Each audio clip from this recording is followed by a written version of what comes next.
guys, Quincie here. I wanted to do a little quick video about what Tessa does for me.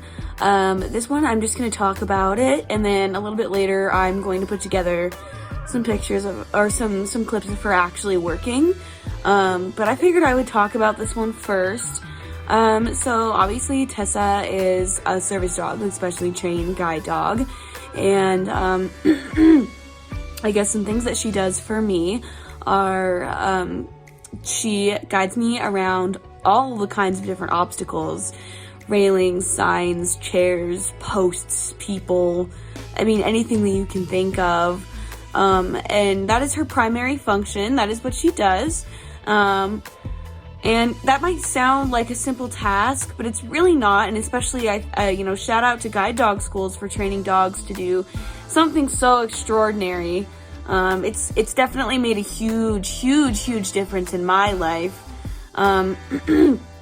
Before I got Tessa, I wasn't exactly hesitant, but I didn't enjoy doing as many things. For example, I used to really not like hiking, and now I love hiking. It's one of my favorite things to do with Tessa. I feel like we work together really well.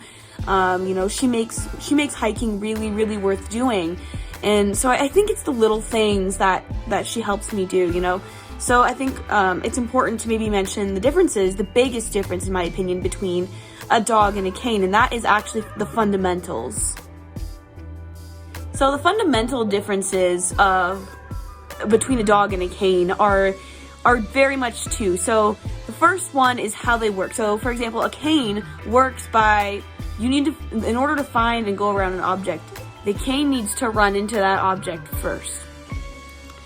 And as far as dogs, you don't need to do that.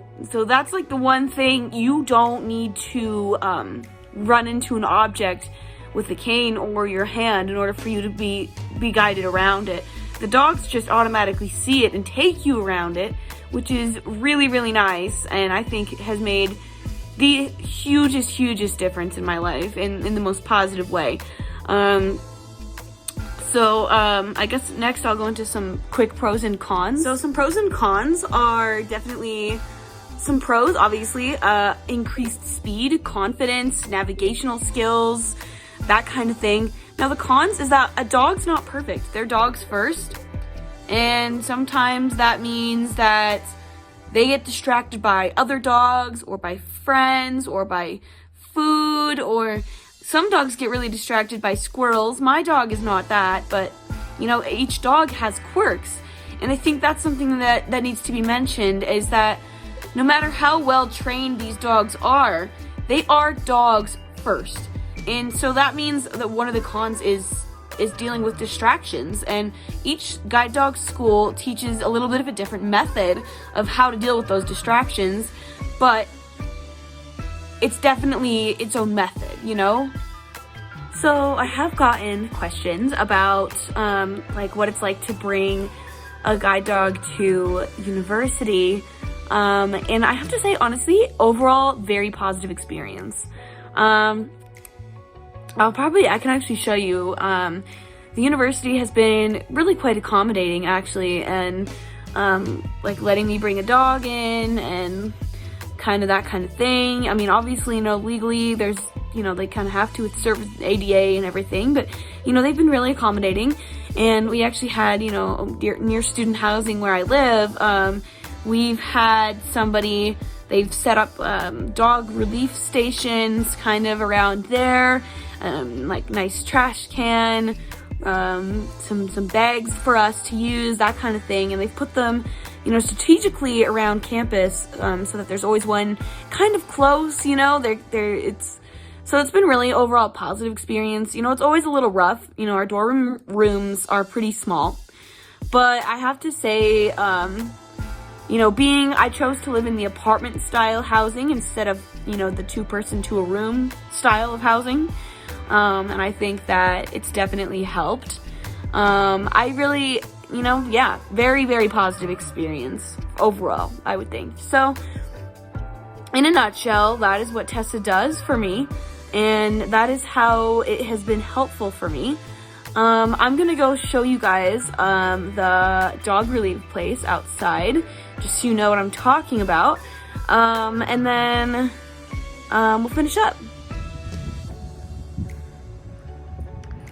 Hey guys, so as you can see, we are outside. You can see standing here, this is where I take Tessa out, and this is what they have developed for us. This is our bag place. We get bags from. And then we have this trash can right here, which is really convenient.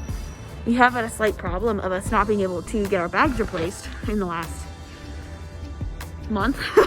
But other than that, yeah. And then so here's Tessa, because dog pictures. Don't sniff my camera, baby. Yeah, so there's my bubber. So just overall, she's just a really big help, and overall, I've had no regrets. It's a lot of work, you know, when you go into these things, it's a lot of work. But it's no regrets, really. So, for anybody who's looking at getting a guide dog, just know it's a lot of work, but the rewards, if you love dogs, the rewards definitely outstrip the work. You know, you enjoy it so much. It makes so much of a difference in your life. So I think we're gonna leave it here for today. I will come back at a later point with a video of her actually working, and I will explain more about her equipment and corrections and that kind of thing. I'll probably do a little bit of a mini series about commands and corrections, but for now, that's just my intro to what she does, and I'll have a good day.